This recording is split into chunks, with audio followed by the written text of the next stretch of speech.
Hallo, witam und zapraszam zu einer neuen Folge Schlemmen mit Przemek. Heute machen wir Backkartoffeln mit selbstgemachter Knoblauchsoße und was Vegetarisches und wir machen einen panierten, ausgebackenen Spargel.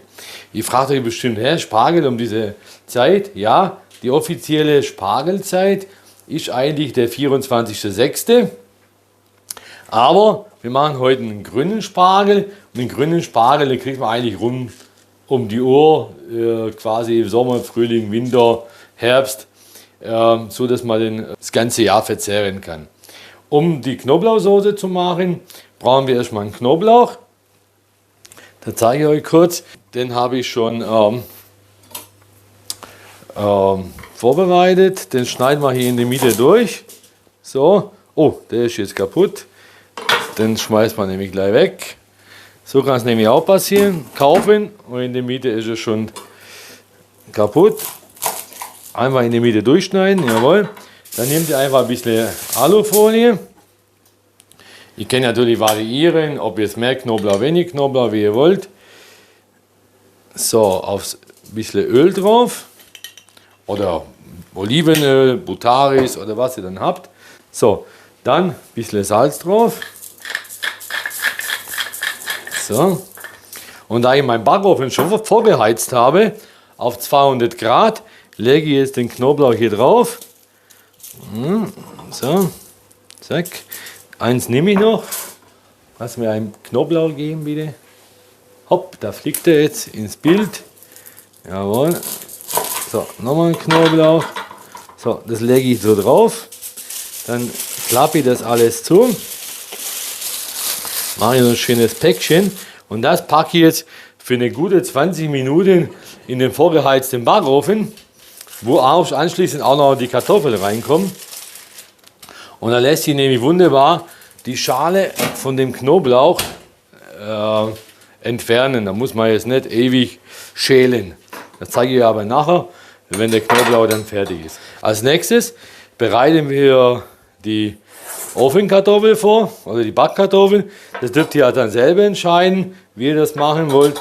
Ich halbiere das immer und schneide hier in so dünne Stiftle. Je dünner ihr das schneidet, desto schneller ist es fertig. Ja? Frische Kartoffel kaufen, waschen natürlich, nicht vergessen. Ja, das ist wichtig. Jetzt habe ich noch ein bisschen Wasser drin. Zack, weg. Das packen wir dann in die Schüssel. Ja. Je nachdem wie viele Leute ihr seid, ungefähr 2 Kartoffeln pro Person. Spargel gibt es ja auch. Es gibt kein Fleisch heute, da kann man ruhig ein bisschen mehr Kartoffeln machen. Es ist heute vegetarisch, nicht vegan, weil wir nämlich Eier benutzen, aber vegetarisch. So, die dann in so Stiftchen schneiden. Ja, eine mache ich noch, glaube ich, das reicht.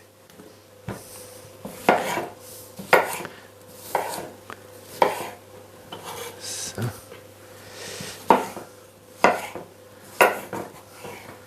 Ja, das reicht für 2 Personen, gut. So, salzen. Das könnt ihr hier machen oder auf dem Backblech nachher, wie ihr wollt. So, Salz und Pfeffer. Und vielleicht ein bisschen Paprika noch oben drauf. So. Und dann schön vermengen. Um noch ein bisschen Knuspriges alles zu haben.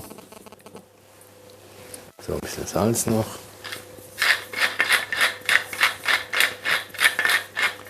Dass es schön ausbackt.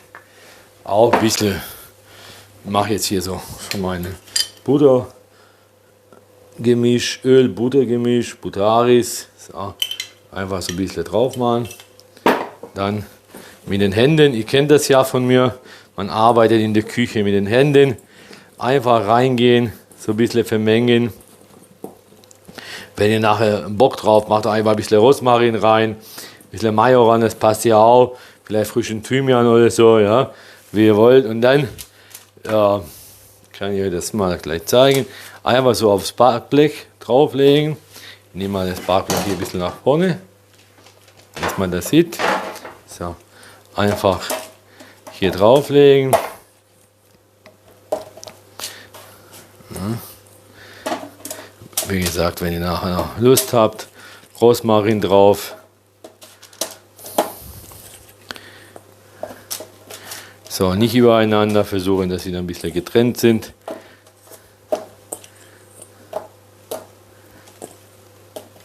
So, wunderbar.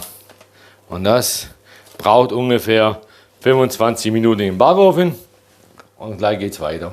Unsere Backkartoffelchen sind jetzt auf dem Backblech und das schiebt man dann bei Unteroberhitze 200 Grad, also hochgestellt 200 Grad, ungefähr 20 bis 25 Minuten in den Backofen. Immer natürlich auf den Backofen achten, was habe ich denn zu Hause, wie mache ich das, immer Auge drauf werfen, wir schauen uns das nach einer Viertelstunde an und dann kann man immer noch entscheiden, wie weit es denn geht. So, als nächstes brauchen wir den Spargel. So, der Spargel ist ja roh und den wollen wir ja auch nicht roh essen. Und wenn wir den paniert haben, der braucht er nicht so lange in der Pfanne. Der ist ja relativ schnell fertig. So wie den Wiener Schnitzel, ja, der ist auch schnell fertig. Den kann man natürlich jetzt nicht klopfen. Deswegen blanchieren wir das vorher so ein bisschen. Das heißt, ich habe mir hinten schon Wasser aufgesetzt. Da kommt ein bisschen Salz rein. So einen guten Löffel. Und dann in das Wasser packen wir dann den Spargel. Ungefähr 6-7 Minuten sollte der schon köcheln, dass er dann schön gar ist. So, ihr merkt das ja hier, da unten an den Spargel, das ist alles so ein bisschen grau. Das muss man jetzt alles hier abschneiden. Der Vorteil von dem grünen Spargel finde ich jetzt, man muss ihn ja nicht schälen. Der ist dann immer perfekt zum Essen. Sobald man hier den alten harten Strunk so ein bisschen abgeschnitten hat, man sieht das ja auch hier, wie trocken das ist hier an der Seite, wenn das weg ist, dann kann man den dann ins Salzwasser reinmachen, 6 Minuten kochen. In der Zwischenzeit, wenn der Spargel kocht, machen wir uns jetzt die Mayonnaise. Das zeige ich euch gleich. So, der Spargel ist abgeschnitten, das Wasser kocht. Vorsichtig den Spargel ins Wasser, immer drauf gucken, dass der Spargel tatsächlich bedeckt ist mit Wasser. Ja? Und der kocht jetzt so vor sich hin, kann man ruhig runterdrehen ein bisschen. So 5-6 Minuten sollte er schon wirklich kochen, dass es dann fertig ist. Und jetzt geht es weiter mit der Mayonnaise. So, weiter geht es ja mit dem Mayo. Wir brauchen einen sauberen Behälter, Öl, 3 Eier, bisschen Senf, Zitrone, Salz und Pfeffer. Mein Hashtag mit dem Eigelb trennen, ihr kennt das ja, einfach in die Schüssel reinmachen, das Eigelb einfach dann so rausnehmen und einmal rein. So, das zweite Ei, genauso.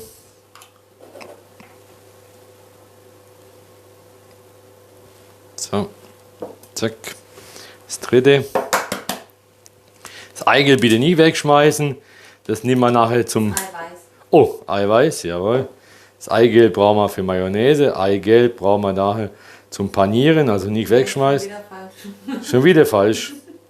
So ist das, wenn man sich ständig verbessert. Also, Eigelb für Mayonnaise, Eiweiß für den Spargel nachher. So, einmal hin. Da haben wir das Eigelb.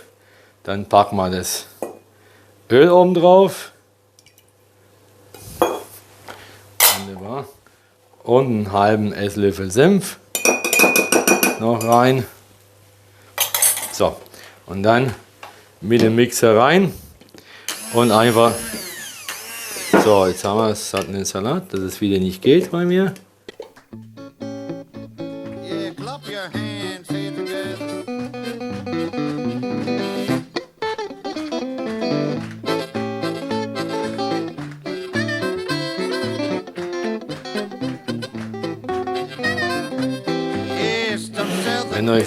Wenn euch auch der Mixer spinnt, ihr setzt euch nachher dann tatsächlich einen Link nochmal unten, wo man das dann käuflich erwerben kann.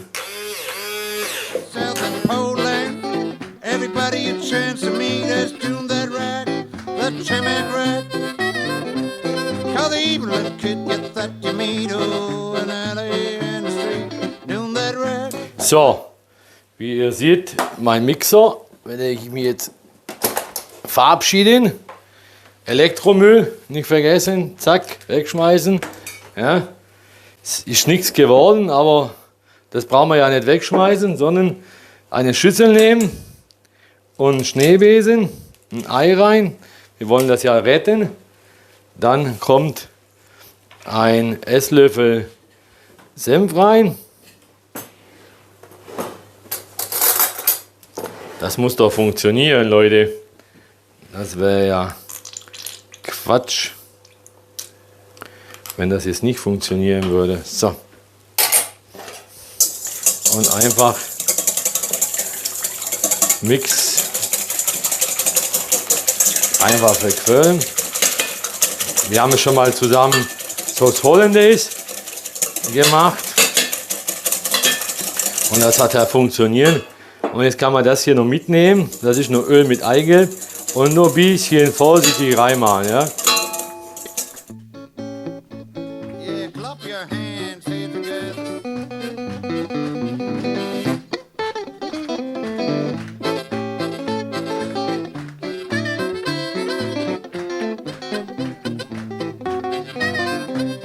East and south and Poland, everybody a chance to meet us, tune that rack, the Chemek rack. Call the evil little kid, get that you meet, oh, an alley. Machen wir einen Löffel zum Probieren. So.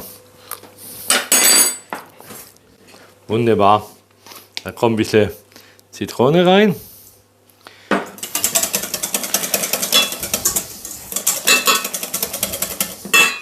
Salz und Pfeffer. Leute, tut mir den Gefallen, gebt nicht auf, gell?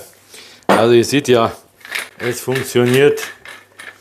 Unser Mixer, also mein Mixer. Da hat er vermutlich zu wenig Power.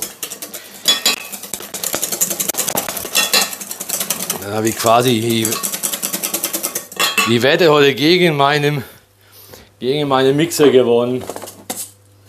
So, ein bisschen Salz noch. Salz ist leer.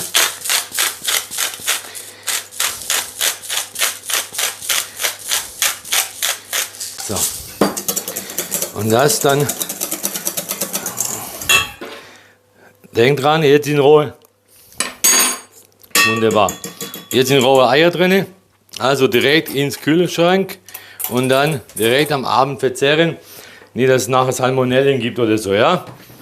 Also direkt rein ins Kühlschrank, aufstellen und dann schön kalt lassen. Und jetzt geht es weiter mit dem Spargel. Spargel panieren. So, wir bauen uns hier eine Panierstraße. Da kommt in eine der Behälter Mehl rein. Ihr müsst ja einfach mal gucken. Ja, am besten so flache und große Behälter, wo man das nachher gut wenden kann. Der Spargel ist jetzt fertig. Den einfach abgießen. Und kalt. Wichtig ist, abschrecken, dass er kalt ist, dass man natürlich den auch gut panieren kann. Und dass man sich nicht verbrennt natürlich, das ist auch wichtig. So, Mehl haben wir rein. In der Zwischenzeit kann man kurz reingucken, wie die Kartoffeln sind. Da in das Mehl kommt ein bisschen Salz rein zur Würzung. Ja, guck rein. Jawohl. So, die kriegen jetzt langsam schön Farbe. Ihr seht das ja. In der Zwischenzeit kommt Salz und Pfeffer in das Mehl rein. Da könnt ihr natürlich auch variieren, ja, nach Geschmack, vielleicht ein paar Kräuter, frische Kräuter noch rein. Ich will da jetzt aber nicht viel reinmachen, weil ich meine Mayo, selbstgemachte Mayo, da noch ein bisschen Knoblauch reinmache. Deswegen, so, die Eier, das Eigelb, was wir dann übrig hatten, das können wir dann für die Panade benutzen. Einmal so ein bisschen verklören. So. Und in das letzte kommt Panko Paniermehl. Ja? Ihr könnt auch normales Paniermehl nehmen. Panko ist ein bisschen grober. Ja, einfach hier rein. So. Wunderbar. So. Jetzt guckt ihr einfach mal, dass der Spargel noch ein bisschen nass ist. Wenn er hier reinkommt in das Mehl, dann wenn er nass ist, da hebt er nämlich überall, kommt so ein bisschen Mehl rein. Ja. Ja, können wir auch ein bisschen rauslegen. Zack. Ich hoffe, dass ich irgendwann so reich werde, dass ich auch eine Spülfrau und Putzfrau habe hier, während ich koche. Momentan muss ich dann alles selber machen. Aber macht ja nichts. So. Guck so, dass alles schön meliert ist. Ja. Also Leute, immer liken, empfehlen. Ja. Dass ich irgendwann mir eine Putzfrau leisten kann.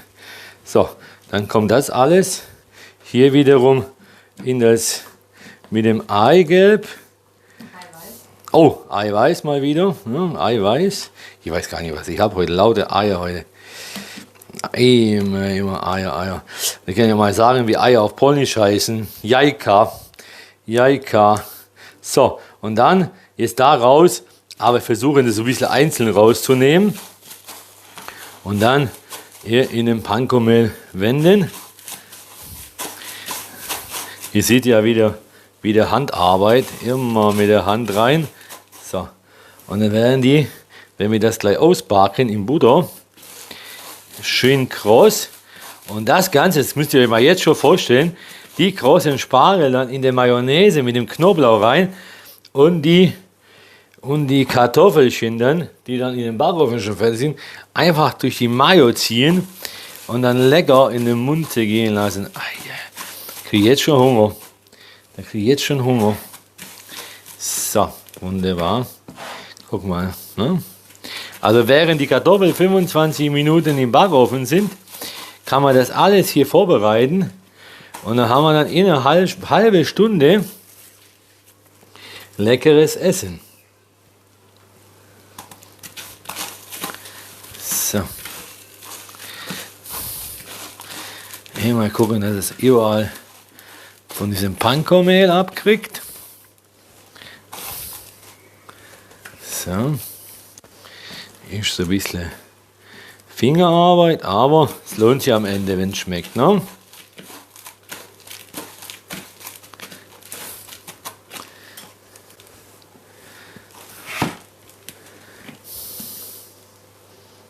So, die Läsche in 4 da auch rein. So, wenn ihr merkt, ein bisschen zu wenig Panko-Mehl, dann packt man noch ein bisschen was drauf.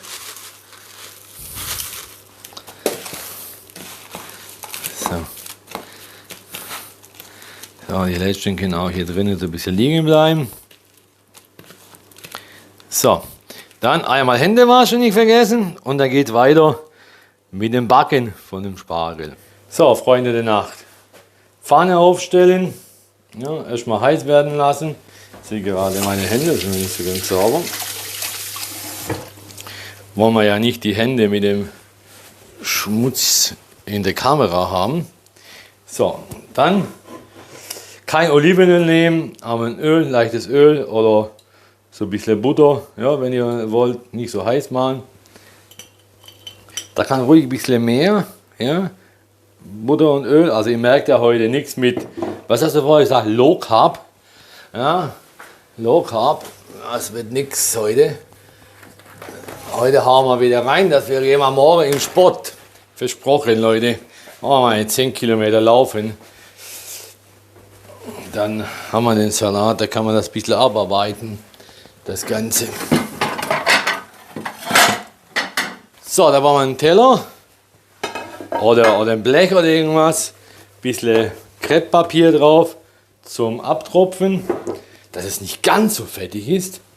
Ja, und dann geht's los. Kann man gucken, wie weit es ist. Einfach eins reinlegen. Ja, und dann gucken wir, ja, so langsam kommt es. Jawohl. Nicht zu viele reinlegen. Ja. Einfach einzeln rein.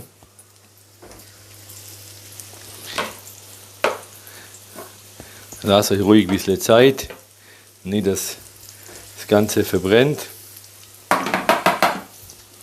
Wenn es so brutzelt, ein bisschen runterdrehen und einfach einmal wie Schnitzel anbraten. So, in der Zwischenzeit, solange das hier brät, hole ich aus dem Backofen meinen Knoblauch, sonst wird er auch heiß. Und lege den Knoblauch so ein bisschen auf die Seite. Hier kann man das dazulegen, dann mache ich euch das gleich auf, dass man sieht, was passiert. Aber sonst verbrennt man. Dann brenne ich mir auch die Hände. So, einmal drehen.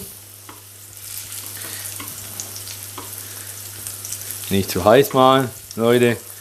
Einfach schön umdrehen. Es muss ja nicht lange in der Pfanne liegen. So, wenn es umgedreht ist, da kann man immer hinten nachlegen. Da baut ihr so eine Backstraße von rechts nach links. Und dann kann man jetzt schon mal hier reingucken, was hier mit dem Knoblauch dabei ist. Haben wir das drauf? Haben wir das drauf? Ja. Wunderbar. So, guck mal, da kommt ein Duft entgegen. Und wenn ihr jetzt quasi hier drauf drückt, ja, da kommt der Knoblauch von alleine raus. So, jetzt brauche ich da noch ein kleines Gabelchen.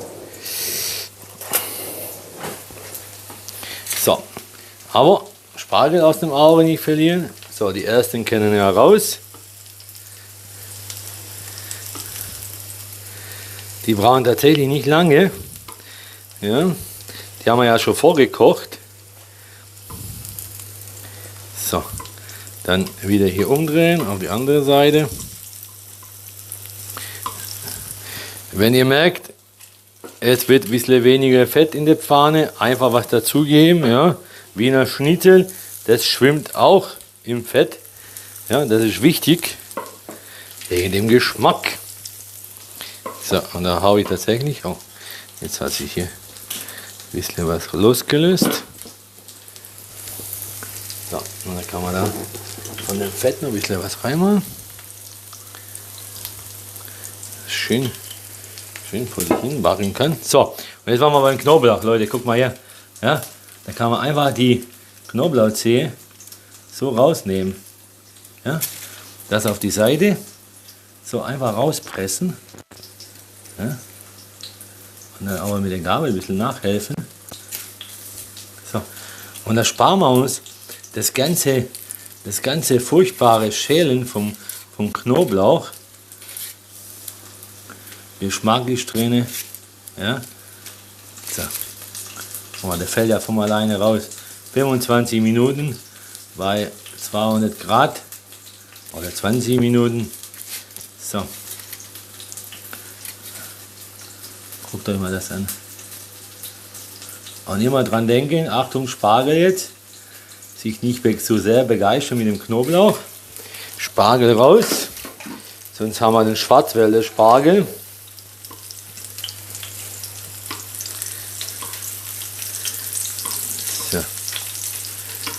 So, wunderbar. Da, jetzt mit dem Knoblauch machen wir Folgendes. Da kann man uns eine kleine Schüssel nehmen und mit dem Löffel da rein.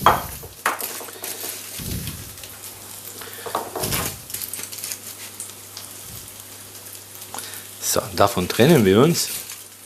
Das ist nichts mehr wert. So, und guckt euch mal das an. Das kann man einfach so mit dem Löffel zerdrücken zu einer schönen Knoblauchpaste. Ja, da ist ein bisschen Öl drin, ein bisschen Salz, haben wir ja gewürzt. Ja. Und dann machen wir uns hier draus eine schöne Paste. Immer mit dem Auge für Spargel. So. Wunderbar.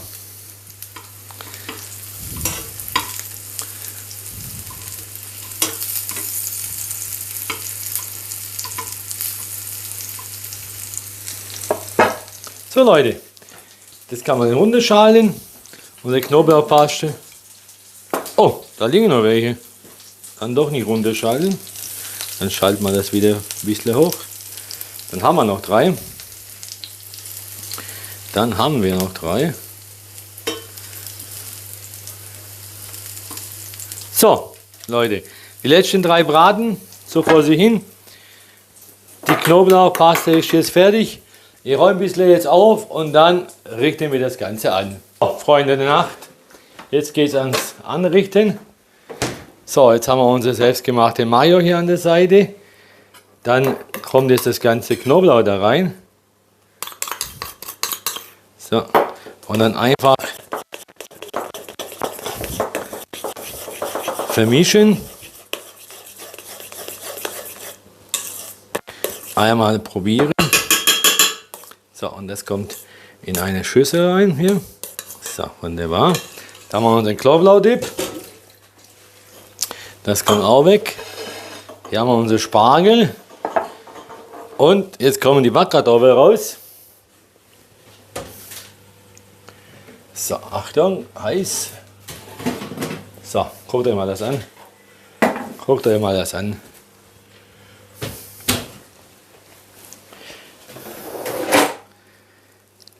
Da kann man natürlich nichts sagen. So.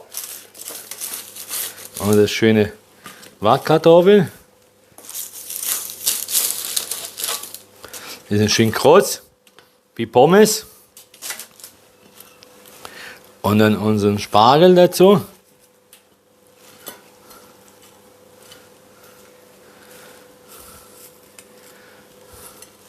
So, wunderbar. So, Leute. Gebratenen Spargel mit Backofenkartoffelchen, selbstgemachte Mayo. Viel Spaß beim Nachkochen. Ich habe schon Hunger. Ich hoffe, euch schmeckt es nachher auch. Wenn euch das gefallen hat und auch noch Bock habt, mich weiterzusehen, macht einfach einen Kommentar unten rein ins Link oder ins Video. Liked mich, ja, empfehlt mich weiter. Habt Spaß bei mir am Nachkochen und bis zum nächsten Mal.